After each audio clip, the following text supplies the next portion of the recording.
ضلع اٹک سے عمار احمد صاحب نے پوچھا ہے، وہ یہ کہتے ہیں کہ کیا بہو اپنے سسر کے پاؤں دبا سکتی ہے؟ بسم اللہ الرحمن الرحیم۔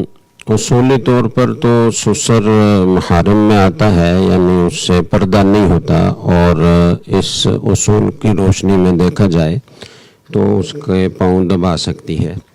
لیکن ہمارے معاشرے میں چونکہ جہالت ہے، فسق و فجور ہے، تربیت نہیں ہے، شعور نہیں ہے، بہت ساری ایسی چیزیں ہیں جس کی وجہ سے بہت سارے ایسے واقعات پیش آتے ہیں کہ جن کو آدمی زبان سے ذکر نہیں کر سکتا اور فتنے ہوتے ہیں۔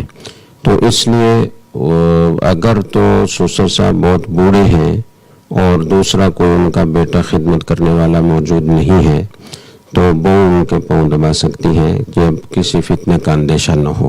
لیکن اگر سسر صاحب جوان ہیں یا ادیڑ عمر کے ہیں اور بہو بھی جوان ہے اور فتنے کا اندیشہ ہے تو اس سے احتیاط کرنی چاہیے۔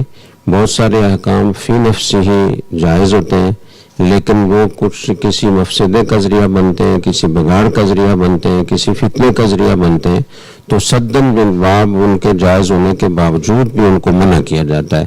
تو سد باب یہ مستقل ایک ہماری شریعت میں باب ہے اور اس سے متعلق بہت سارے احکام ہیں۔ تو اس لیے یہ کہا جاتا ہے کہ جہاں فتنے کا اندیشہ ہو وہاں بہت احتیاط کرنی چاہیے۔